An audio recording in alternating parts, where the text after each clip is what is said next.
It's a very nice song, I always like that one. For the reading today, I've chosen, along with Joy, actually Joy did most of the choosing, but some of the ideas and thoughts that Unitarians and our friends have had about the democratic process. Unitarian Universalist congregations together affirm and promote 7 principles. We share a living tradition of wisdom and spirituality drawn from many sources. The 7 principles and 6 sources of the Unitarian Universal Association grew out of the grassroots of our community, were affirmed democratically, and are part of who we are. Today we are thinking a bit about the 5th principle. The 5th principle, shown up on the projection, is the right of conscience and the use of the democratic process within our congregations and in society at large. The Reverend Parissa Parsa said, "In our religious lives, the democratic process requires trust in the development of each individual conscience, a belief that such development is possible for each of us, as well as a commitment to cultivate our own conscience. We could call it a commitment to the value of each person. In the words of Theodore Parker, a very well-known early Unitarian preacher, democracy means not, I am as good as you are, but rather, you are as good as I am. My connection with the sacred is only as precious as my willingness to acknowledge the same connection in others." Here are some other quotes about democracy. From John Dewey, the man who perhaps is singly most important for our educational system. "Democracy is a form of government only because it is a form of moral and spiritual association." Another quote, "Democracy is a way of life controlled by a working faith in the possibility of human nature. This faith may be enacted in statutes, but it is only on paper unless it is put in force in the attitudes which human beings display to one another in all incidents and relations of daily life." May we keep these ideas in mind as we hear from our speaker today. Let me introduce her just briefly, if I can get her to come up on my telephone. Always a great moment of uncertainty. And here it is. Erin earned her Master of Arts in Political Science with an emphasis on public policy and American government from the University of South Dakota, where she wrote a thesis on state legislators' responsiveness to constituent policy preferences. A strange and mystical idea in the state of South Dakota. Determined to make a difference in South Dakota, Erin worked as a legislative correspondent and research assistant in the Washington, D.C. office of Senator Tim Johnson in 2014. Rephrasing, in 2014, she returned to Sioux Falls and became active in the community. She is a member of 100 Plus Women Who Care, volunteers at the banquet, and just on a side note to that, she has decided to take the speaker fee, which we give to our speakers, as a contribution to the banquet, which is extremely public spirited of her. It's such an important organization in our community. She's been a lifelong member of First United Methodist Church. She was elected in, it doesn't say when, 2016? 2018 to the South Dakota State Legislature, and she is in District 14. So She serves as Minority Whip. Okay, with she's on the Board of Economic Development in the Department of the Department of Health's Preventable Death Review Committee. She also works at Midco as a data analyst, someone I can certainly resonate with. So I give you Erin, our speaker today. Thank you very much for coming.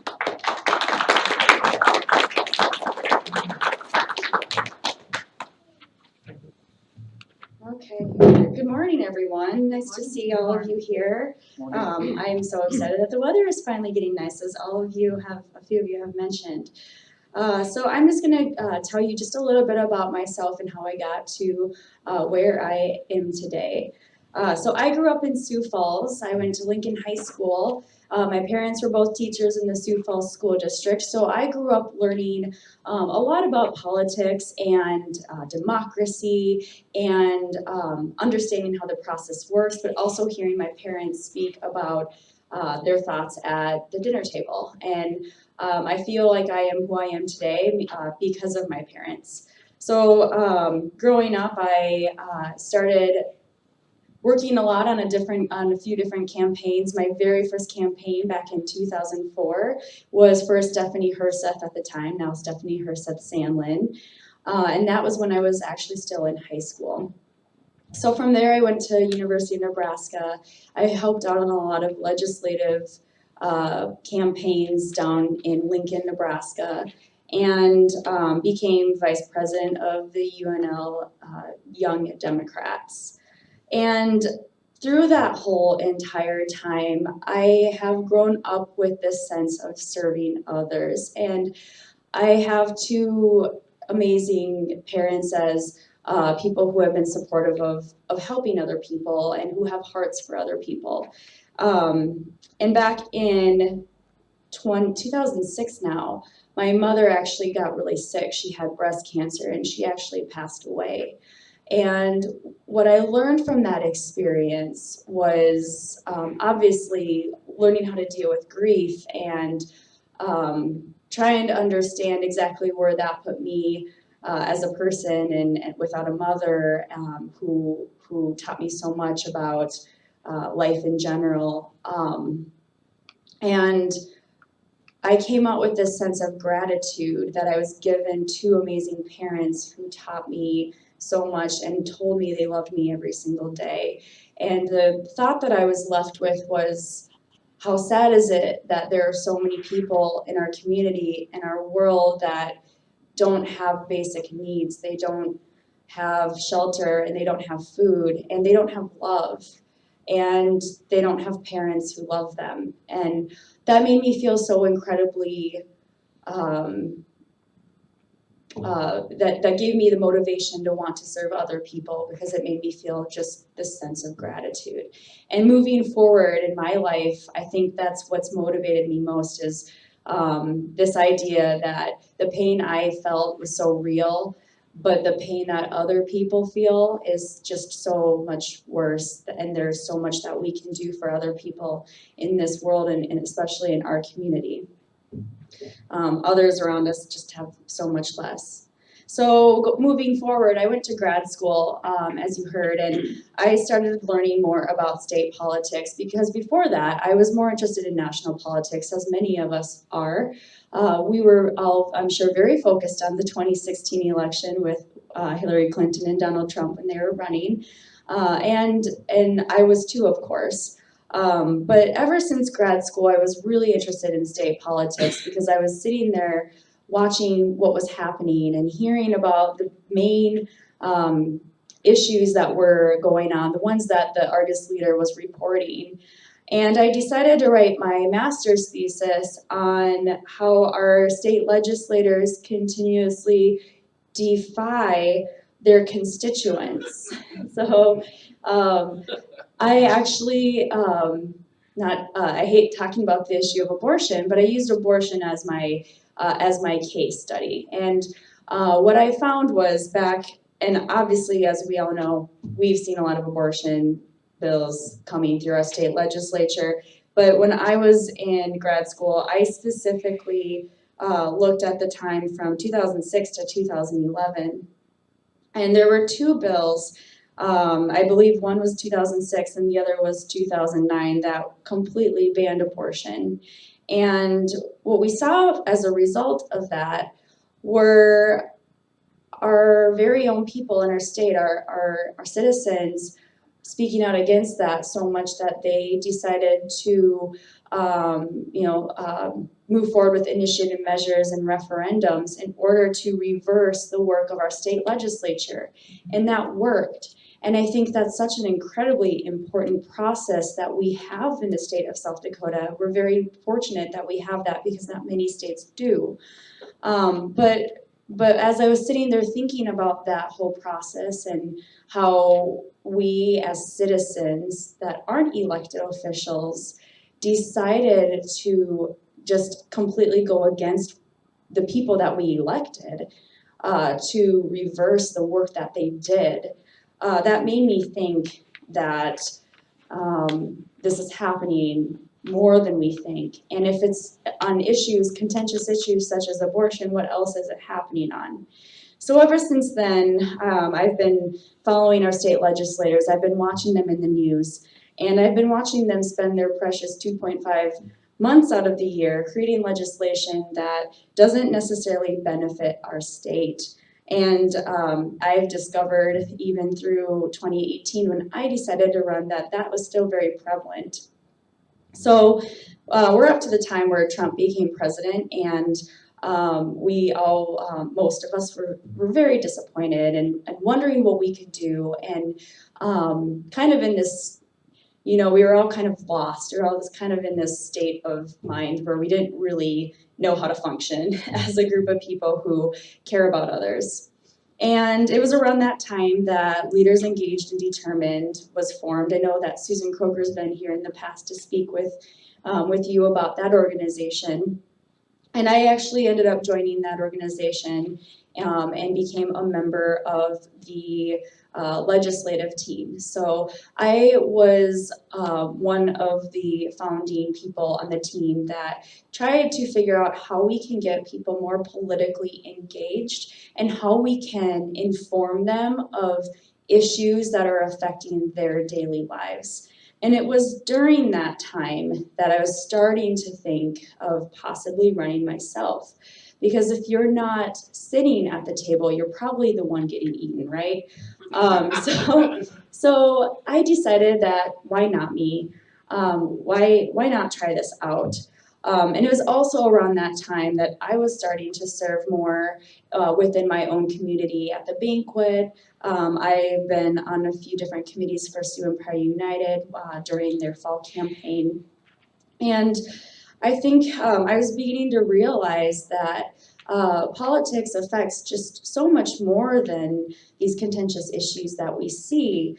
There are so many instances where we as privileged people aren't aware of the people who need the most help in our community. So by being active in the community, I realized that running for office was the most important thing that I could do to show my love for people and to serve people and others that weren't in the same weren't at the same level, I suppose, as me.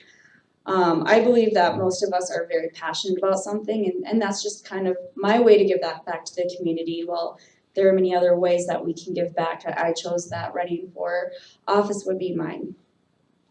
So that then became my campaign experience. I was incredibly fortunate to have a lot of help from Leaders Engaged and Determined, as well as the Democratic Party, and just a lot of good friends of mine who were willing to stand up and help. And with that, I knocked on over 5,000 doors. I talked to over 8,000 people. And when I got done doing that, I turned around and started knocking on doors again. And so I managed to knock on my whole entire district twice.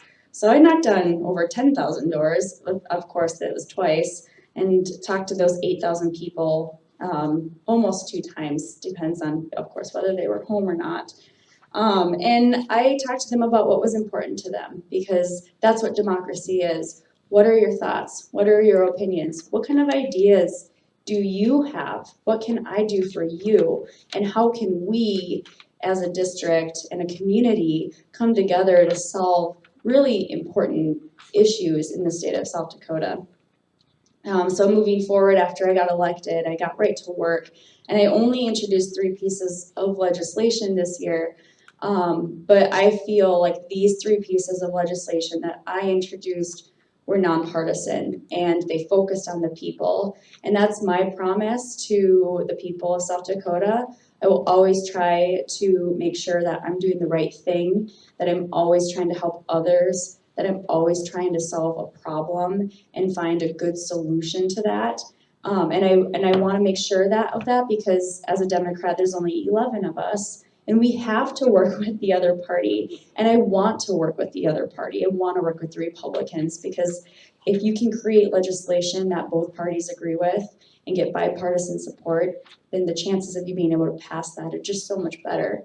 Unfortunately, right now we're not quite seeing that, and I'll get to that in a few minutes too.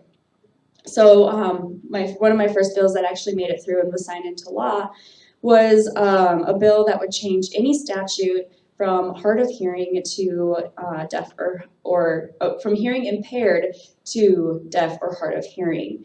I have some members in my district who are deaf, and they like to be called deaf. They are very proud of the fact that they are, and the fact that the statutes were still calling them impaired made them feeling like they didn't have something that the rest of people who can hear do have. So they wanted to feel more included, and by calling them deaf, they feel very proud of that. So that legislation did pass. I'm very proud of that. And I'm very proud of my other 2 bills. There was House Bill 1230. It was mandatory reporting for members of the clergy. Many of us know that clergy do have a moral obligation to protect children, but duty and responsibility can often be overshadowed by relational and power dynamics that are within the church.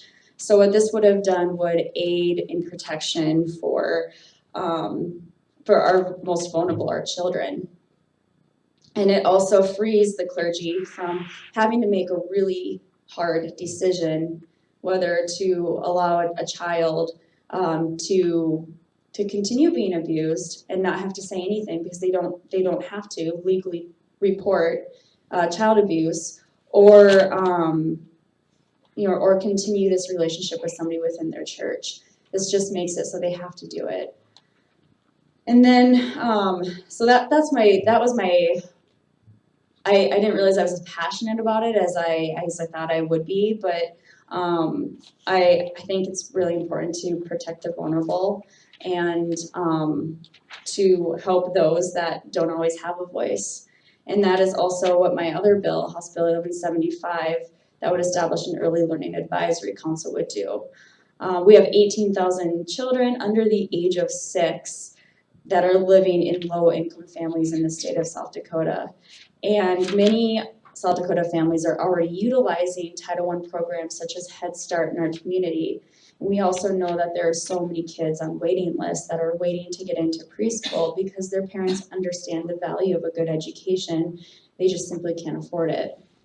We have 74% of working families. And for me, this was a no-brainer. It was trying to create a council that would try and look through data and come up with solutions as to how we can solve the problem of not having preschool available in all of our communities across the state of South Dakota. Our state's missing a lot of opportunities. We are also jeopardizing our Head Start program because we don't have an early learning advisory council. They could take that $23.4 million away from us at any given moment. And to me, it just seems, again, like a no-brainer to have a council that would oversee preschool and determine our needs and address the problems so we can get that across the state for our children. I'm always interested in introducing legislation that is nonpartisan, that solves problems for our state. And I think the problem that we see is we don't have enough people in peer who are willing to do the same thing. we have, I'd say about half of us are fighting really hard for other people's rights, and we just don't have the capacity as of right now. We need about 5 more people in order to get this kind of legislation done, because the legislation I just told you about were supported by Republicans. I made sure to get those names on my bill as sponsors. So it's really important that in the future, as we are trying to elect new people to our state legislature, that we do all that we can to get a clear and good message out that we're here to help people, that we're here to solve our state's problems with South Dakota solutions. So other legislation that we saw that wasn't my own personal legislation, I actively spoke out against a lot of contentious legislation that we saw this year. To me, it feels like we're trying to bog down our state legislature, and this year was no different than from the information that I learned back in 2011 from my thesis.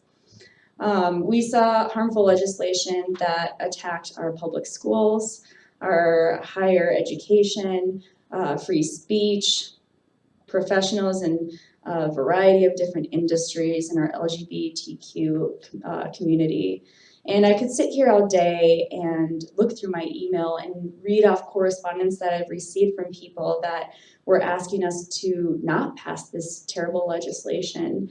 But then we'd be here all day and we would be outside enjoying the nice weather. But I do want to let you know that there are people there that are listening to the public and doing their job properly. And unfortunately, there's just a lot of different mindsets there, and we need to make sure that we're electing good people who are willing to listen to the people.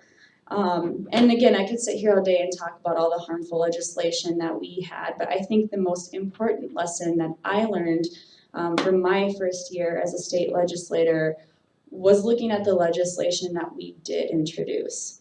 And we introduced legislation like ABA therapy for kids with autism, money for nursing homes, which we did end up getting, education for 3 and 4-year-olds, higher education opportunities for students who come from low-income families. And I could go on and on and on about all the great legislation that we have and all of the great people that I met who are willing to stand up and fight for these ideas. And I think as we look to next year, I'm welcome to any thoughts or any ideas that any of you have, as well as the rest of the community. And I want to make sure that moving forward, we are always focusing on solving problems. And when I walked in this morning, I'll close now. When I walked in this morning, I saw your sign and I read its message. Let all that you do be done in love. And I just want you guys to know that there are so many people in Pierre that are legislating, and they're thinking of this mantra every day.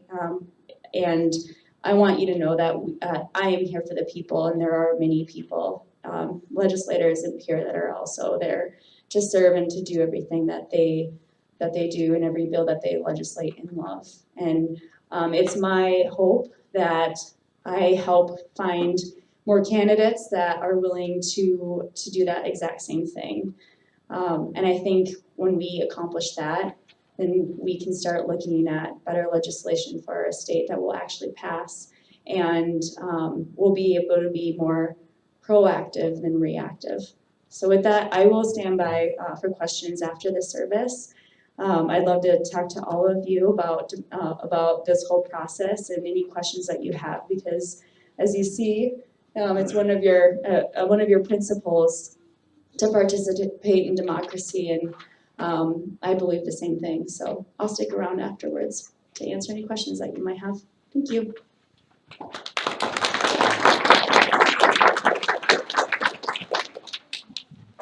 Thank you very much, Erin. It's so difficult to actually become a legislator. I myself ran for the state senate in 2012. I knocked on lots of doors, but I didn't get elected. So I really admire that Erin was able to do this this difficult thing, getting, as she says, getting a seat at the table and being there when the The money is divvied up and when the decisions are made is such an important thing.